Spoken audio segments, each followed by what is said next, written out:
Hello વિદ્યાર્થી મિત્રો, એજ્યુકટેકનો ચેનલમાં આપનું સ્વાગત છે। આજે આપણે શીખીશું ધોરણ 7 વિષય હિન્દીની તારીખ 4/1/2025ના રોજ લેવાયેલી એકમ કસોટીની સંપૂર્ણ પ્રશ્ન બેંકનું સોલ્યુશન।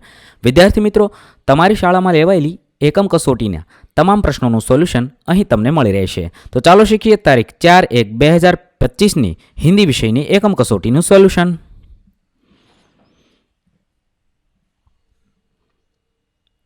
આજરોજ લેવાયેલી એકમ કસોટીમાં પ્રશ્ન બેંકમાં ધોરણ 7ના બીજા સત્રના પાઠ 1 થી 3ના પ્રશ્નોનો સમાવેશ કરવામાં આવ્યો છે। પ્રશ્ન નંબર 1, નિમ્નલિખિત प्रश्नों के उत्तर लिखिए। विभाग पहलो है। सवाल नंबर 1, बेटी धरती पर उजियारा कैसे करेगी?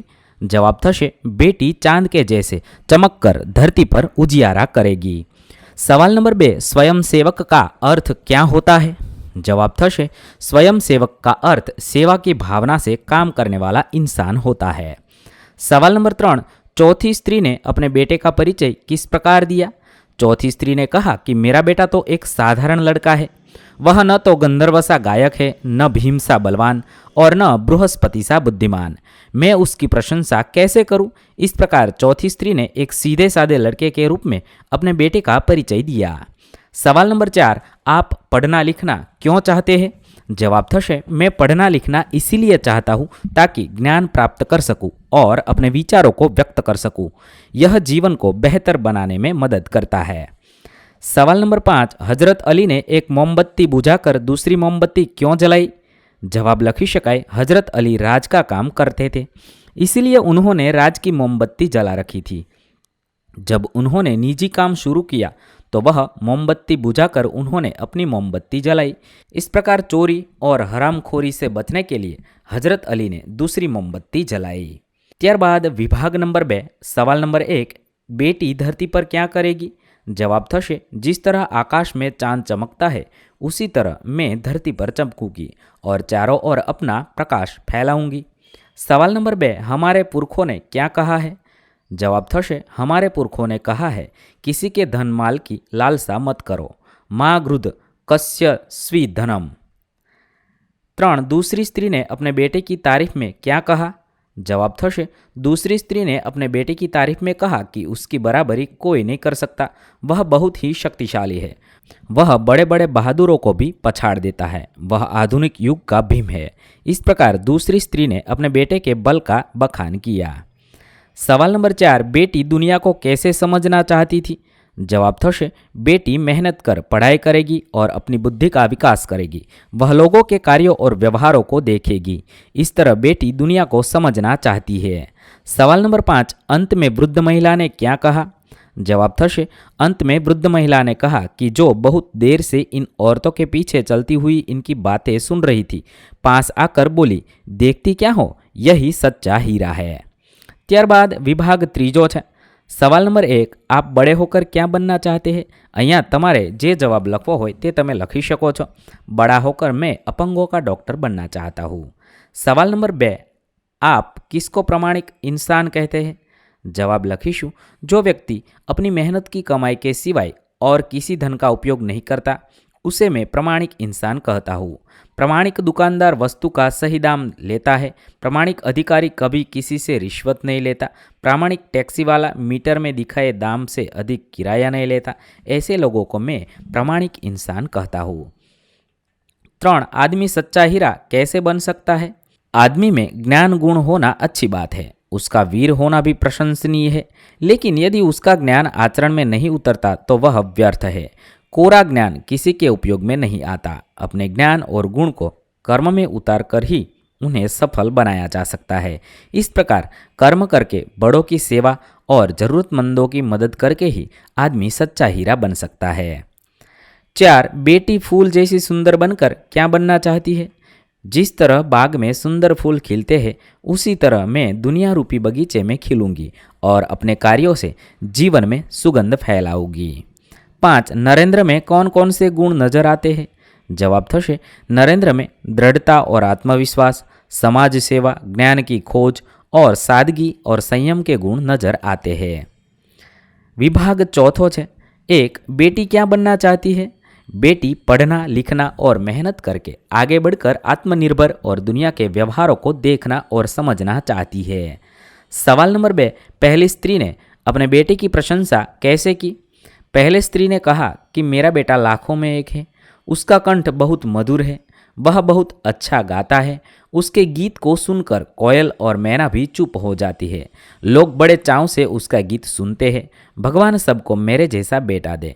इस प्रकार पहली स्त्री ने अपने गायक बेटे की प्रशंसा की। सवाल नंबर 3, लड़के ने रोने का क्या कारण बताया?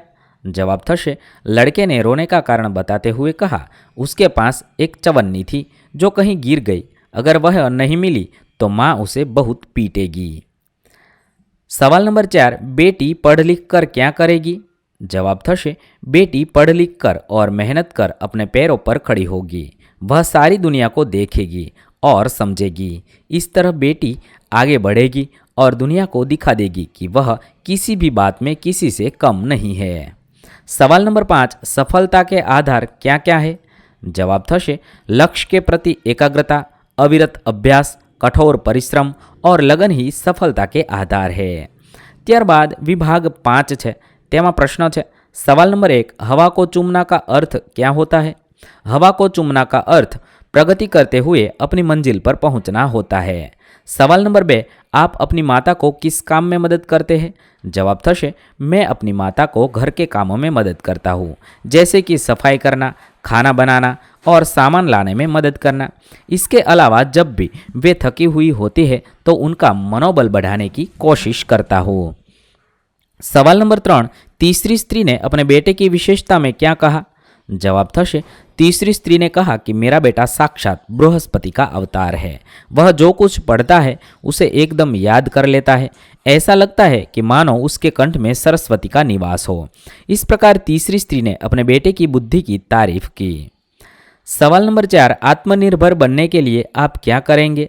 जवाब थशे, आत्मनिर्भर बनने के लिए हम पढ़ाई करेंगे, हम अपनी योग्यता के अनुसार कोई काम करेंगे, हमारा काम भले छोटा हो परंतु हम उसमें सफल होने की पूरी कोशिश करेंगे। सवाल नंबर 5, मुख्य अतिथि को द्वार पर क्यों रोक दिया गया? मुख्य अतिथि थे मुख्य न्यायाधीश महादेव गोविंद रानड़े। जैसे ही वह विद्यालय के द्वार पर पहुंचे वैसे ही स्वयं सेवक ने उन्हें अंदर जाने से शालीनतापूर्वक रोक दिया और निमंत्रण पत्र की मांग की। ત્યારબાદ પ્રશ્ન નંબર 2, પરિચ્છેદ કે આધાર પર પ્રશ્નો કે ઉત્તર દીजिए। અહીંયા ફકરો આપેલો છે। વિભાગ 1 માં આપેલા ફકરો માતા પિતાની સેવા વિશે છે, તે વાંચવાનો છે, સમજવાનો છે, તેના આધારે નીચે આપેલા પ્રશ્નોના જવાબ લખવાના છે। ફકરાને આધારે પ્રશ્નોના જવાબ લખીએ। સવાલ નંબર 1, मनुष्य का कर्तव्य क्या है?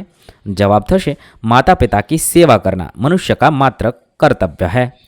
2, माता पिता संतान का पालन कैसे करते हैं? जवाब थशे, माता पिता दुख उठाकर विपत्तियां झेल कर वे अपनी संतान का पालन करते हैं। 3, माता पिता का बदला क्यों चुकाया नहीं जा सकता? जवाब थशे, माता पिता का बदला इसीलिए नहीं चुकाया जा सकता क्योंकि वे अपने संतान के लिए कितनी कष्टों और विपत्तियों का सामना करते हैं। 4, कौन कृतज्ञ होता है? मनुष्य विद्या, यौवन और धन आदि के अभिमान में उनका सम्मान और शुश्रूषा नहीं करता तो वह महाकृतज्ञ होता है। 5, क्या करने से विद्या निष्फल जाती है? जवाब थशे, विद्या प्राप्त करके भी जो गुरु की शिक्षकों की सेवा में मन नहीं लगाते उनकी विद्या निष्फल जाती है। ત્યારબાદ વિભાગ બીજો છે, તેની અંદર આપેલો ફકરો વાંચવાનો છે, સમજવાનો છે અને તેના આધારે આપણે નીચે આપેલા પ્રશ્નોના જવાબ લખીશું। सवाल नंबर 1, वेदों और उपनिषदों में क्या कहा गया है? जवाब थशे, वेदों और उपनिषदों में कहा गया है कि परोपकार से बढ़कर और कोई पुण्य नहीं है। 2, राजा शिवी ने कबूतर की रक्षा कैसे की? जवाब थशे, राजा शिवी ने कबूतर की रक्षा के लिए बाज को अपना मांस काटकर खिलाया था। सवाल नंबर 3, दूसरों के लिए किस किस ने बलिदान दिए? जवाब थशे, दूसरों के लिए हजारों भारतीयों ने बलिदान दिए हैं। 4, महान कौन है? दुखी व्यक्ति के दुख को दूर हो जाने पर उसके मुख पर आई मुस्कान के कारण यदि आप है तो आप से महान कोई नहीं है। 5, हम दुखी व्यक्ति के मुख पर मुस्कान कैसे ला सकते हैं? हम दुखी व्यक्ति का सहारा बनकर उसके मुख पर मुस्कान ला सकते हैं। विभाग ત્રીજો છે, स्वतंत्र भारतना दायित्व विषे, તે વાંચવાનો છે, સમજવાનો છે અને તેના આધારે નીચે આપેલા પ્રશ્નોના જવાબ લખવાના છે।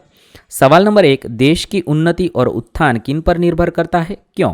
देश की उन्नति और उत्थान विद्यार्थियों की उन्नति और उत्थान पर निर्भर करता है, कारण आज जो विद्यार्थी है वे ही कल के भारत के नागरिक होंगे।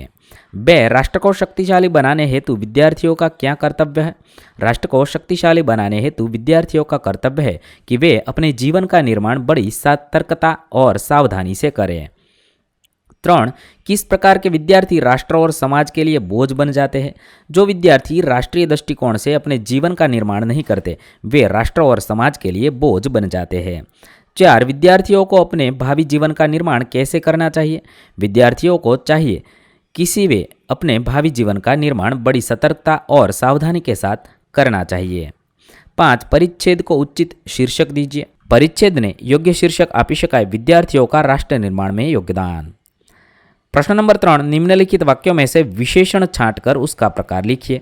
विभाग पहलो, 1, कुछ लोग गिरनार की परिक्रमा करते हैं। अहींया विशेषण कुछ लोग है जे अनिश्चित संख्यावाचक विशेषण है। 2, मिर्च का स्वाद तीखा होता है।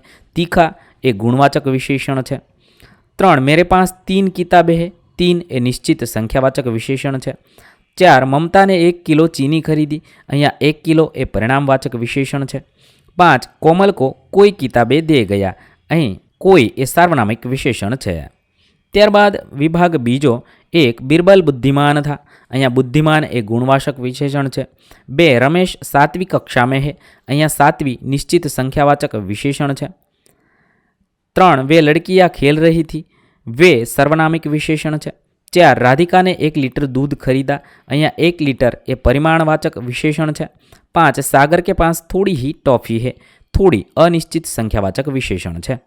त्यारबाद विभाग त्रीजो है। 1, विवेक ने 5 किलो चावल मंगवाया। 5 किलो ए परिमाणवाचक विशेषण है। 2, ज़्यादा लोग बैठने से नाव पलट गई। अहींया ज़्यादा ए अनिश्चित संख्यावाचक विशेषण है। 3, कौवे का रंग काला होता है। काला ए गुणवाचक विशेषण है। 4, हम दोनों अहमदाबाद घूमने गए। दोनों ए निश्चित संख्यावाचक विशेषण है। 5, मेरा काम पूरा हो गया। पूरा ए परिमाणवाचक विशेषण है। त्यारबाद विभाग चौथो, 1, विशाल 5 लीटर तेल लेकर आई। 5 लीटर ए परिमाणवाचक विशेषण है। 2, यह पेंसिल हिरल की है। हिरल व्यक्तिवाचक विशेषण है। 3, कुछ लड़कों ने पर्यावरण बचाने का बीड़ा उठाया है। कुछ ए अनिश्चित संख्यावाचक विशेषण है। 4, बगीचे में लाल फूल ज़्यादा है। लाल ए गुणवाचक विशेषण है। 5, धवल 1:30 बजे स्कूल आया। 1:30 बजे ए निश्चित संख्यावाचक विशेषण है। त्यारबाद विभाग 5, पहलू, मेरे पास 1000 रुपये है। 1000 निश्चित संख्यावाचक विशेषण है। 2, मैंने बाजार से बहुत खरीदारी की। बहुत ए परिमाणवाचक विशेषण है। 3, ईला ने 1 किलो हल्दी खरीदी। 1 किलो परिमाणवाचक विशेषण है। 4, वह लड़की पढ़ रही है। वह सार्वनामिक विशेषण है। 5, मैंने पंजाबी खाना खाया। पंजाबी एक गुणवाचक विशेषण है। त्यारबाद प्रश्न नंबर 4, निम्नलिखित वाक्यों के काल पहचान कर लिखिए। विभाग पहलो, 1, दीपक कल आने वाला है। भविष्यकाल। 2, बच्चे मैदान में खेल रहे हैं। वर्तमान काल। 3, दक्षेश ने कहानी सुनाई। भूतकाल। 4, हम हिंदी सीखते हैं। भविष्यकाल। 5, बेटी हवा को चूमेगी। भविष्यकाल। त्यारबाद विभाग बीजो है। 1, तालाब में कमल के फूल थे। भूतकाल। 2, माली बगीचे से फूल चुनेगा। भविष्यकाल। 3, गांधीनगर गुजरात में है। गांधीनगर गुजरात में है। अहींया छे ए वर्तमान काल थशे। मारे अहींया भूतकाल लखायुं छे, तमारे वर्तमान काल रखવું। वर्तमान काल साचो जवाब वर्तमान काल थशे। 4, पिताजी के जूते खो गए। भूतकाल। 5, बेटी तितली बनना चाहती है। अहींया भविष्यकाल है। आ रीते लखीशुं। त्यारबाद त्रीजो विभाग है।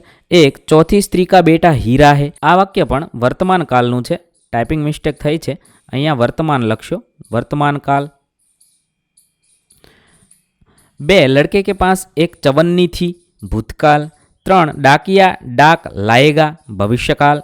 4, मैं दादाजी के साथ मंदिर जाता हूँ। वर्तमान काल। मेरे पैरों में दर्द हो रहा था। तो भूतकाल। आ रीते लखीशुं। त्यारबाद विभाग चौथो, 1, चूहे उछल कूद रहे थे। भूतकाल। 2 कप्तान नाश्ता कर रहा है, वर्तमान काल। 3 हजरत अली राजकाज का काम करते थे, भूतकाल। 4 हम उज्जैन जाएंगे, भविष्यकाल। 5 आज स्कूल में छुट्टी है, वर्तमान काल। आ रीते लखीशुं। त्यारबाद विभाग 5 1 हम भी तुम्हारे साथ चलते हैं, वर्तमान काल। 2 दादीजी अखबार पढ़ रही थी, भूतकाल। 3 मैं किताबें खरीदूंगी, भविष्यकाल। 4 हम पहले रामनगर में रहते थे, भूतकाल। 5 जानकी कपड़ी खरीदेगी, भविष्यकाल है। ત્યારબાદ પ્રશ્ન નંબર 5 નિમ્નલિખિત કાવ્યપંક્તિઓ કા ભાવાર્થ લીખીએ। અહીંયા આપેલી કાવ્યપંક્તિઓનો ભાવાર્થ લખવાનો છે। વિભાગ 1 ફૂલ જૈસી સુંદર મેં બાગે में खिलूंगी। આ ત્રણે ત્રણ કાવ્યપંક્તિઓનો ભાવાર્થ થશે। जिस तरह बाग में सुंदर फूल खिलते हैं, उसी तरह मैं दुनिया रूपी बगीचे में खिलूंगी और अपने कार्यों से जीवन में सुगंध फैलाऊंगी। जिस तरह तितली हवा में उड़ती है, उसी तरह मैं भी प्रगति करती हुई अपनी मंजिल पर पहुंचूंगी। मंजिल पर पहुंचकर मेरा दिल नाच उठेगा और मैं खुश होकर गाने लग जाऊंगी। विभाग बीजो है, 3 पंक्ति आपेली है। तेनो अर्थ थशे मैं पढ़ूंगी, लिखूंगी और मेहनत कर आगे बढ़ूंगी। मैं आत्मनिर्भर बनूंगी, पढ़ लिख कर मैं दुनिया के व्यवहारों को देखूंगी और समझूंगी। तीजो विभाग है, तेनो भावार्थ थशे मैं बेटी हूँ, मैं अपना विकास करूंगी, अपना विकास कर मैं दूसरों का सहारा बनूंगी, उन्हें आश्रय दूंगी। मैं बेटी हूँ, मैं किसी से कम नहीं हूँ। जिस तरह आकाश में चांद चमकता है, उसी तरह मैं धरती पर चमकूंगी और चारों ओर अपना प्रकाश फैलाऊंगी। चारों ओर मेरा यश फैलेगा। અહીં આપણી હિન્દી વિષયની એકમ કસોટી પૂર્ણ થાય છે। વિદ્યાર્થી મિત્રો, ધોરણ 7ની તમામ એકમ કસોટીના વિડીયોઝ આપણી ચેનલ પર ઉપલબ્ધ છે, જે તમે એકમ કસોટી નામના પ્લેલિસ્ટમાંથી મેળવી શકો છો। પ્લેલિસ્ટની લિંક વિડીયોના ડિસ્ક્રિપ્શનમાં આપેલી છે। નવા વિડીયો સાથે ફરીથી મળીશું, ત્યાં સુધી અલવિદા દોસ્તો। થેન્ક યુ દોસ્તો। એજ્યુકટેકનો ચેનલ તરફથી વિડીયો નિહાળવા બદલ આપનો આભાર। આવા બીજા વિડીયોઝ નિહાળવા માટે અમારી યુટ્યુબ ચેનલ એજ્યુકટેકનો અત્યારે જ સબસ્ક્રાઇબ કરો। આભાર દોસ્તો।